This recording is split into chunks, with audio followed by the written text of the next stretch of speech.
नमस्ते। हमारे channel meditation peace of mind में मैं आप सभी का स्वागत करती हूँ।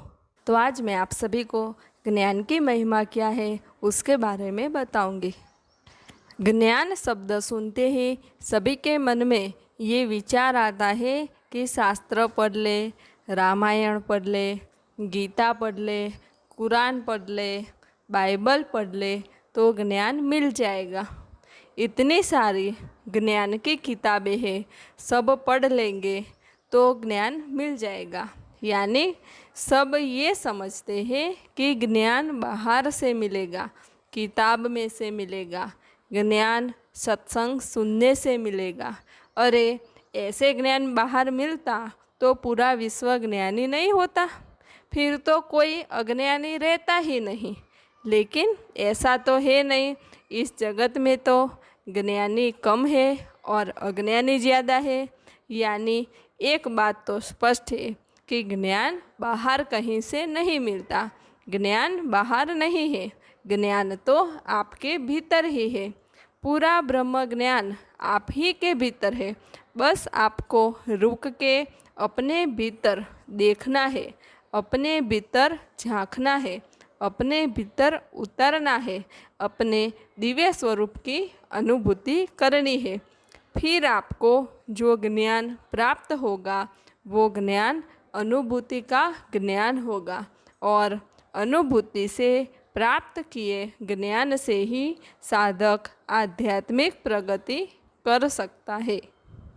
देखें, आपसे कोई हरिद्वार की बातें करे कि हरिद्वार तो बहुत अच्छा है, वहाँ प्राकृतिक सौंदर्य अद्भुत है, वहाँ से आगे ऋषिकेश में राम झूला है, लक्ष्मण झूला बहुत अच्छा। तो आप सुनेंगे, कल्पना करेंगे कि हाँ ऐसा होगा, लेकिन आपको आनंद नहीं आएगा क्योंकि आप हरिद्वार ऋषिकेश तो गए नहीं। लेकिन जब आप हरिद्वार ऋषिकेश जाएंगे, वहाँ की दिव्य भूमि का, प्रकृति का अनुभव करेंगे, गंगा में डुबकी लगाएंगे, फिर वापस आके आप हरिद्वार ऋषिकेश की बात करेंगे तो आपको कितना आनंद आएगा, क्योंकि वो आपकी स्वयं अनुभूति है।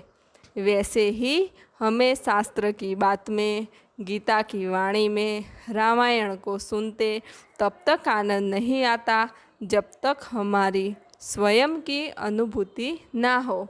जब हमारी स्वयं की अनुभूति हो और फिर आप किसी भी शास्त्र की वाणी सुनेंगे तो आपको भीतर से दिव्य आनंद आएगा। आपको लगेगा कि सभी शास्त्र, कुरान, भागवत, गीता, रामायण, बाइबल सब मेरे भीतर से ही प्रकट हुए हैं। सभी में चैतन्य स्वरूप की महिमा ही है, आत्म स्वरूप की महिमा ही है। तो ज्ञान को कहीं बाहर ढूंढने का नहीं है, ज्ञान आपके भीतर ही है। लेकिन भीतर उतरना ही तो कठिन है। जब हम जीवंत सद्गुरु के सानिध्य में जाते हैं तो सद्गुरु के सानिध्य में हम अंतर्मुखी होते हैं, और जब हम अंतर्मुखी होते हैं तो अपने स्वरूप में स्थित होते हैं, और जब अपने स्वरूप में स्थित होते हैं तो हमारे भीतर दिव्य ज्ञान गंगा का प्रागट्य होता है। फिर आप कुछ भी पढ़े बिना, सुने बिना भी ये दिव्य ज्ञान आपको प्राप्त हो जाएगा। तो अपने भीतर आत्मा स्वरूप की अनुभूति कर दिव्य ज्ञान को प्राप्त करें। जैसे मक्खन में घी छुपा हुआ है लेकिन दिखता नहीं है। जब मक्खन को गर्म करते हैं, उबालते हैं तो घी बन जाता है। वैसे ही हम में ज्ञान छुपा हुआ है। जब हम ध्यान करते हैं, साधना करते हैं, तभी हम में वो ज्ञान प्रकट होता है। आप जो पढ़ के, सुन के थोड़ी सी माहिती इकट्ठा करते हैं वो आपको थोड़े समय के लिए ही याद रहती है। लेकिन जो ज्ञान आपको अनुभूति से प्राप्त होगा वो ज्ञान जन्म जन्मांतर तक आपके भीतर रहता ही है। वो ज्ञान कभी मिटता नहीं। लेकिन ये ज्ञान कैसे प्राप्त होगा वो कोई कहता ही नहीं। सब भूतकाल की किताबें भूतकाल की बातें करते हैं, जो हो गया उसके बारे में ही कहते हैं। जिसको ये ज्ञान मिला उन महापुरुषों की, उन संतों की बात तो करते हैं, लेकिन ये कोई नहीं कहता कि ये ज्ञान जो महापुरुषों को मिला वो आपको कैसे मिलेगा, आपको वो ज्ञान कैसे प्राप्त होगा, ये तो कोई नहीं कहता। जिसको प्राप्त करना था वो तो ज्ञान प्राप्त करके अपने मूल स्वरूप में चले गए। लेकिन अब आपका क्या?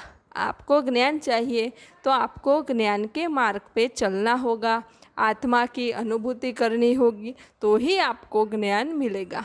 भूतकाल की बातें करने से कोई ज्ञानी नहीं होता, वो तो पंडित हो जाता है।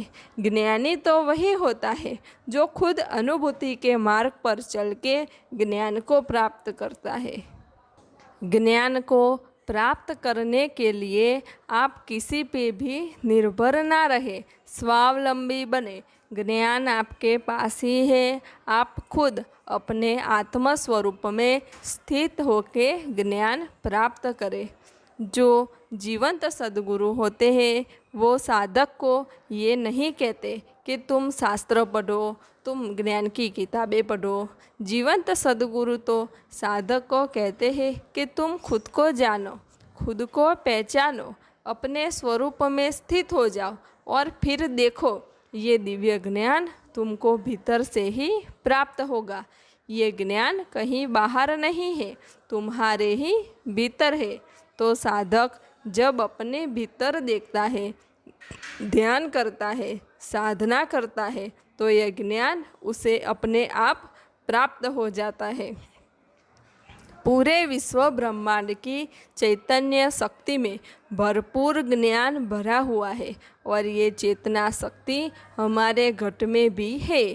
तो जब हम अपने भीतर की चेतना के साथ समरस हो जाते हैं तो विश्व चेतना से भी समरस हो जाते हैं, और जब विश्व चेतना से समरस हो जाते हैं तो सारा ज्ञान हमारे भीतर प्रवाहित हो जाता है। तो ज्ञान प्राप्त करने के लिए अंतर्मुखी होने की आवश्यकता है।